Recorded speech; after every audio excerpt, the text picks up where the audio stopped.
Hello everyone, स्वागत है आप सभी का ऑनलाइन स्टडी जोन में। आज हम बात करेंगे मॉडर्न हिस्ट्री का एक और टॉपिक जिसमें हम लोग देखने वाले हैं क्रांतिकारी। तो आपको पता होगा क्रांतिकारी संस्था, क्रांतिकारियों से जुड़े हुए जो भी महत्वपूर्ण चीज़ें हैं वो बार बार पेपर में पूछे जाते हैं और मॉडर्न हिस्ट्री का ये बहुत ही शानदार टॉपिक है। तो इसको एंड तक देखिए और इससे पहले भी मैंने जो भी आप लोगों को वीडियो प्रोवाइड कराया, नोट्स प्रोवाइड कराया, उसको आप देख लेना क्योंकि वो सभी इंपॉर्टेंट है। तो चलिए फिर शुरू करते हैं। सबसे पहला पॉइंट हमारा क्या कह रहा है, ध्यान से देखिए कि खुदीराम बोस ने किस वर्ष मुजफ्फरपुर के किंग्सफोर्ड की हत्या करने का कोशिश की थी। तो किंग्सफोर्ड की हत्या करने की कोशिश तो की थी बट वो सफल नहीं रहे। ध्यान दीजिएगा कि यहाँ पे 1908 बिल्कुल सही होगा, 30 अप्रैल 1908 को, राइट। इनके साथ साथ प्रफुल्ल चाकी भी इनके साथ सम्मिलित थे। यहाँ पे हुआ क्या, जब इन्होंने बम फेंका लेकिन दुर्भाग्यवश क्या हुआ कि उस गाड़ी में किंग्सफोर्ड नहीं थे।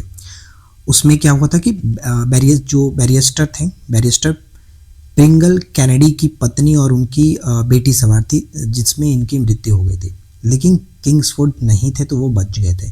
लेकिन इन सभी कारणों की वजह से इनको फांसी दी जाती है, खुदीराम बोस को।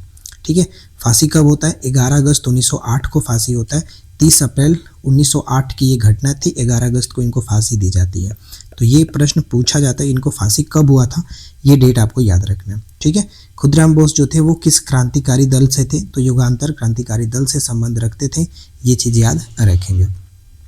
नेक्स्ट आता है कि कांगेर वन क्षेत्र विद्रोह का संबंध किस वर्ष से? तो 1910 के साथ ये संबंध रखता है और कांगेर जो है वो आपका छत्तीसगढ़ के बस्तर क्षेत्र में पड़ता है। इसे 1910 के महान भूमकाल विद्रोह के रूप में भी इसको जाना जाता है। तो भूमकाल विद्रोह पूछा जाए कि कहाँ हुआ था, तो ये छत्तीसगढ़ में हुआ था। अभी मैंने आपको हाल ही में विद्रोह और आंदोलन से रिलेटेड वीडियो प्रोवाइड करा था, विद्रोह और आंदोलन से रिलेटेड। अगर आपने उस वीडियो को मिस कर दिया है तो आप फिर कुछ देख ही नहीं रहे हो यार, सबसे इम्पॉर्टेंट चीज़ तो आप मिस कर रहे हो। तो आप ज़रूर चेकआउट कर लेना, इम्पॉर्टेंट रहेगा। अब यहाँ पे देखिए जो ये भूमकाल विद्रोह है वो छत्तीसगढ़ से संबंधित है, जिसे कांगेर वन क्षेत्र विद्रोह कहते हैं। 1910 में ये हुआ था। इस आंदोलन के महानायक कौन थे? तो गुंडाधर थे इस आंदोलन के महानायक, ये याद रखना है। चटगांव में सरकारी शस्त्रागार पर जो सत्र छापे का नेतृत्व करता कौन थे, वो ध्यान रखना। तो सूर्य सेन, जिन्हें हम लोग मास्टर दा के नाम से भी जानते हैं। 1930 की ये घटना है, याद रखना है। भगत सिंह, सुखदेव और राजगुरु को फांसी हुई थी 23 मार्च 1931 को। ठीक है, 1931 को, ये डेट याद रखेंगे, इम्पॉर्टेंट है। लाहौर षड्यंत्र का मामला किसके खिलाफ था? तो भगत सिंह के खिलाफ था। क्यों था? तो यहाँ पे ध्यान दीजिएगा कि सैंडर्स की हत्या के लिए इनको, जो कि 17 दिसंबर 1928 को इन्होंने इसकी हत्या की थी सैंडर्स की, इसलिए ये मुकदमा चलाया गया था। और बाद में इसमें जो भी सम्मिलित थे जैसे भगत सिंह, सुखदेव और राजगुरु, इनको फांसी दी गई थी 23 मार्च 1931 को। अब यहाँ पे ध्यान से समझिए कि ये घटना क्यों घटित हुआ। 1928 में जब साइमन कमीशन भारत आया था तो पूरे देश में इसका विरोध चल रहा था, सभी जानते हैं, क्योंकि उसमें कोई भी भारतीय सदस्य नहीं था, इस वजह से इसका विरोध किया गया। लाहौर में इस विद्रोह का प्रदर्शन का नेतृत्व कौन कर रहे थे? लाला लाजपत राय कर रहे थे। और इस पर क्या हुआ कि पुलिस जो अधीक्षक थे जेम्स ए स्कॉट, ठीक है, जेम्स ए स्कॉट के आदेश पर हुए लाठीचार्ज में लालाजी गंभीर रूप से घायल हुए और 17 नवंबर 1928 की इनकी मृत्यु हो गई। ठीक है, लाला लाजपत राय जी की 17 नवंबर 1928 की मृत्यु हो गई। क्रांतिकारियों ने इसका बदला लेने के लिए, इस अपमान का बदला लेने के लिए, मतलब इन्होंने प्लान बनाया कि जेम्स ए स्कॉट को मारा जाएगा, मारने की योजना बनाई।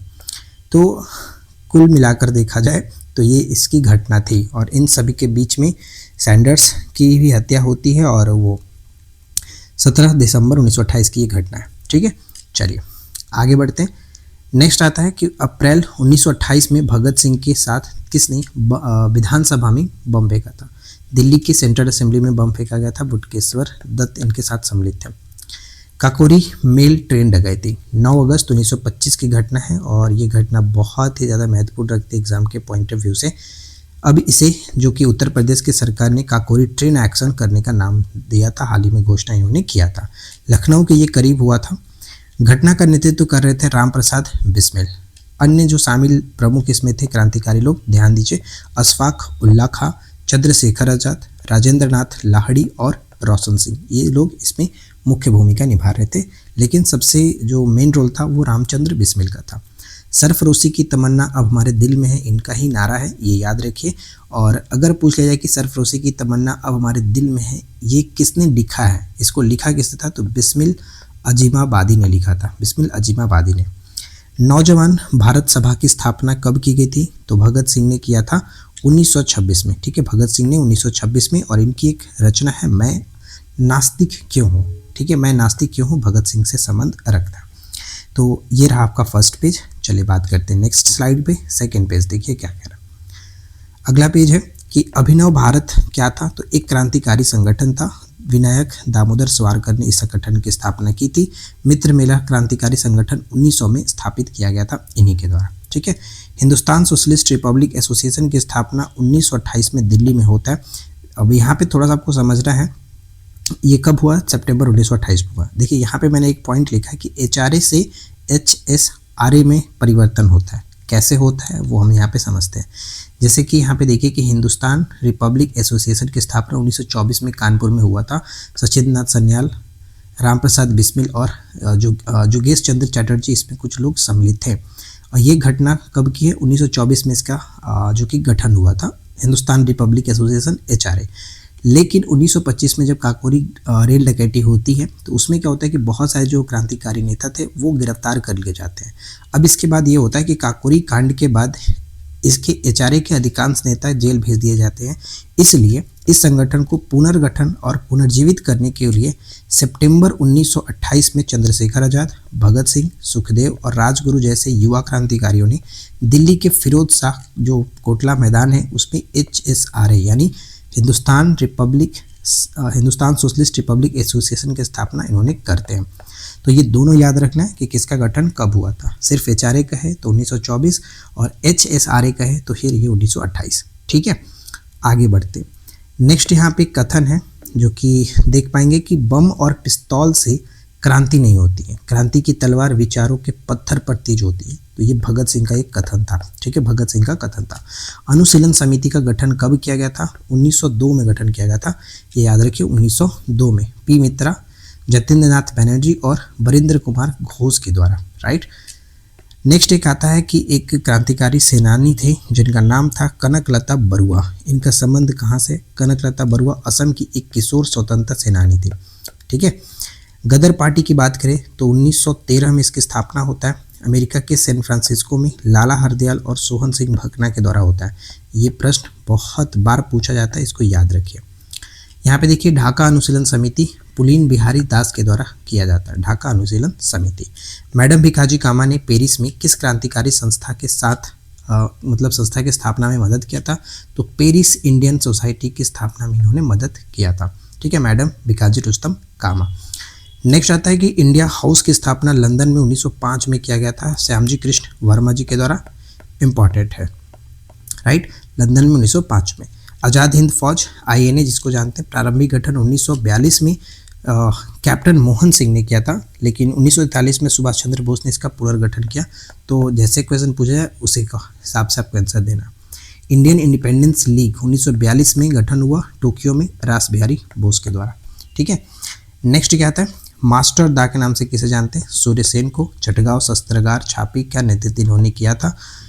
आगे बढ़ते हैं, करजन वायली की हत्या किसने की थी, मदन लाल ढींगरा। एकदम भी वही प्रश्न है, मदन लाल ढींगरा ने। जनरल ओ डायर की हत्या किसने की थी, तो उधम सिंह ने किया था, सभी को पता है उधम सिंह। दर्शन का बम यानी फिलॉसफी ऑफ द बम किसने लिखा, भगवती चरण बोहरा ने लिखा, भगवती चरण बोहरा। अब आता है कुछ प्रमुख षड्यंत्र हैं जिनको हमेशा मिलान करने के फॉर्मेट में पूछा जाता है, तो इनको एज इट इज इसी तरह से याद रखें। जैसे अलीपुर बम केस या फिर मुजफ्फरपुर षड्यंत्र 1908 में हुआ, अरविंद घोष, वरिंद्र घोष और वकील इसमें थे चित्तरंजन दास। ठीक है, ये लोग शामिल थे और वकील इसमें चित्तरंजन दास थे। फिर आता है दिल्ली षड्यंत्र जो कि 1912 में होता है, रास बिहारी बोस योजना इन्होंने बनाया था, सचिंद्रनाथ सन्याल, वसंत कुमार विश्वास जो कि इसमें बम फेंकने वाले थे, बम फेंकने वाले प्रमुख थे। तो ये आपको याद रखना है, दिल्ली षड्यंत्र 1912 के साथ।